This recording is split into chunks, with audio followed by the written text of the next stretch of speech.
Hi friends, welcome to நைஸ்டேக்கிச்சன். இன்றைக்கி என்ன பார்க்க போகிறோன்னா, நம்ம கூட சமையல் அறையில் இருக்கிற ஒரே முக்கியமான பொருள் என்னன்னு பார்த்துக்கிட்டிங்கன்னா ஃப்ரிட்ஜு தான்.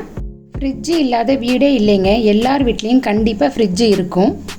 அந்த ஃப்ரிட்ஜை எப்படி மெயின்டைன் பண்ணுறது, எப்படி பாதுகாப்பாக வைக்கிறதுன்னு தான் நம்ம பார்க்க போகிறோம். முக்கியமாக பார்த்துக்கிட்டிங்கன்னா ஃப்ரிட்ஜு இல்லைன்னா இல்லத்தரசிகளுக்கு எதுவுமே ஓடாதுங்க. இட்லி மாவு, காய்கறிகள் எல்லாமே நம்ம ஃப்ரிட்ஜில் ஸ்டோர் பண்ணி வச்சுக்கிறோம். ஃபஸ்ட்டு நான் சொல்கிற டிப்ஸு பார்த்தீங்கன்னா, மாதத்துக்கு ஒரு முறை உள்ளே இருக்கிற பாக்ஸ் எல்லாம் எடுத்து நல்லா க்ளீன் பண்ணி கழுவி வெயிலில் காய வச்சு எடுத்து வச்சுக்கோங்க. ரெண்டாவது டிப்ஸ் என்னன்னு பார்த்தீங்கன்னா, ஃப்ரிட்ஜை நம்ம செவத்தோடு ஒட்டி வைக்கக்கூடாது. செவத்தில் இருந்து கொஞ்சம் தள்ளி தான் வைக்கணும். நான் எப்படி வச்சுருக்கேன்னு பாருங்கள். அப்புறம் பார்த்துக்கிட்டிங்கன்னா, இடைஞ்சலான இடத்துல வைக்கக்கூடாதுங்க. ஒரு காற்றோட்டமான இடத்துல தான் வைக்கணும். ஃப்ரிட்ஜுக்கு பின்னால் ஒரு கம்பி மாதிரி இருக்கும். அதில் தூசி நிறைய இருக்குங்க. நீங்கள் ப்ரெஷ்ஷை வச்சு அப்பப்போ க்ளீன் பண்ணிக்கணும். மூணாவது டிப்ஸ் என்னென்னு பார்த்தீங்கன்னா, ஃப்ரிட்ஜு எப்போவுமே பளபளன்னு இருக்கிறதுக்கு நான் சூப்பரான ஒரு டிப்ஸ் சொல்கிறேன். என்னோடய ஃப்ரிட்ஜு வாங்கி 4 வருஷம் ஆயிடுச்சுங்க. எப்படி ஷைனிங்காக க்ளீனாக இருக்குதுன்னு பாருங்கள். ஃப்ரிட்ஜை எதை வச்சு க்ளீன் பண்ணுறேன்னு பார்த்துக்கிட்டிங்கன்னா, நம்ம கடையில் போய் எதுவுமே வாங்க வேண்டாம். வீட்டில் இருக்கிற பொருள் தாங்க. 5 டம்ளர் தண்ணி எடுத்துக்கோங்க. Vinegar 3 teaspoon, lemon juice 5 teaspoon, soda உப்பு 2 டீஸ்பூன். இது எல்லாத்தையும் நல்லா மிக்ஸ் பண்ணி காட்டன் துணியில் முக்கிக்கோங்க. ஃப்ரிட்ஜு துடைக்கிறதுக்கு 1 ஹவருக்கு முன்னால் ஃப்ரிட்ஜை ஆஃப் பண்ணிடுங்க. அப்போ தான் ஃப்ரீஜரில் இருக்கிற ஐஸ் கட்டியெல்லாம் உருகி வந்துடும். அதுக்கப்புறம் எல்லாமே நல்லா தொடச்சிட்டு நல்லா ட்ரை கிளாத் வச்சு ஃபுல்லாக தொடச்சி விட்டுருங்க. அவ்வளோதாங்க. 4வது டிப்ஸ் என்னன்னு பார்த்தீங்கன்னா, ஃப்ரீஜரில் ஐஸ் கட்டி ஃபுல்லாகவே நல்லா செட் ஆயிருங்க. அந்த ஐஸ் கட்டியை எடுக்கிறதுக்கு கத்தி, கரண்டி வச்சு நம்ம எடுப்போம். அப்படி எடுக்கவே கூடாது.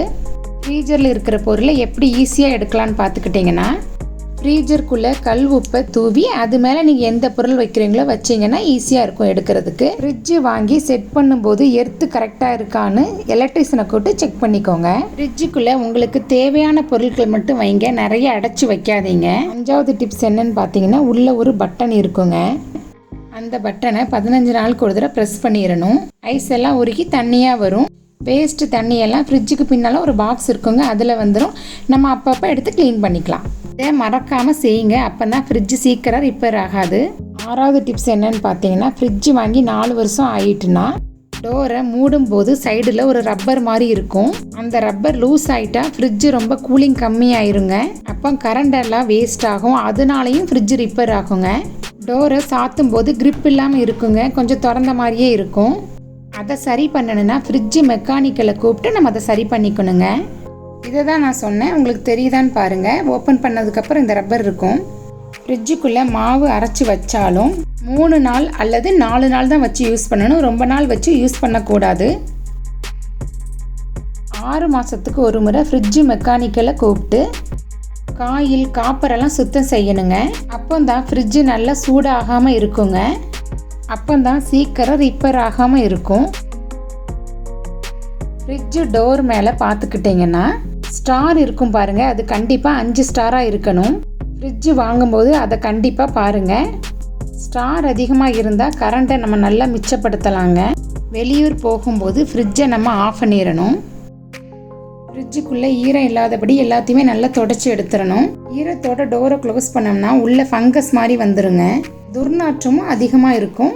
ஃப்ரிட்ஜுக்குள்ளே நல்ல மணமாக இருக்கணும்னா புதினா இலைகளை நல்லா உருவி ஒரு கப்புக்குள்ளே போட்டு வச்சுருங்க. எலுமிச்சம்பழத்தை கட் பண்ணி பாதியாக எடுத்து உள்ளே வச்சுக்கலாம். இன்னொன்று பார்த்துக்கிட்டிங்கன்னா, சமையல் சோடாவை ஒரு கிண்ணத்தில் வச்சு அதையும் உள்ளே வச்சிடலாம். 7வது முக்கியமான டிப்ஸுங்க, ஃப்ரிட்ஜுக்கு ஸ்டெபிளைசர் வாங்கும்போது நல்ல தரமானதாக வாங்கிக்கோங்க. அப்போ தான் கரண்ட்டு லோ வால்டேஜாக இருக்கும்போது ஃப்ரிட்ஜு ரிப்பேர் ஆகாமல் இருக்கும். அடுத்து ஃப்ரீஜருக்குள்ளே ஒரு சுவிட்ச் இருக்குது பாருங்கள். வெயில் காலத்தில் அதிகமாக வச்சுக்கோங்க, மழை காலத்தில், குளிர் காலத்தில் கம்மியாக வச்சுக்கலாம். அதுலேயே லோ, நார்மல், ஹைன்னு இருக்குது பாருங்கள். அவ்வளோதாங்க. எனக்கு தெரிஞ்ச டிப்ஸ் எல்லாம் நான் உங்களுக்கு சொல்லிட்டேன். நான் இப்படி தான் ஃப்ரிட்ஜை மெயின்டைன் பண்ணுறேன். நீங்களும் இதே மாதிரி ட்ரை பண்ணி பாருங்கள்.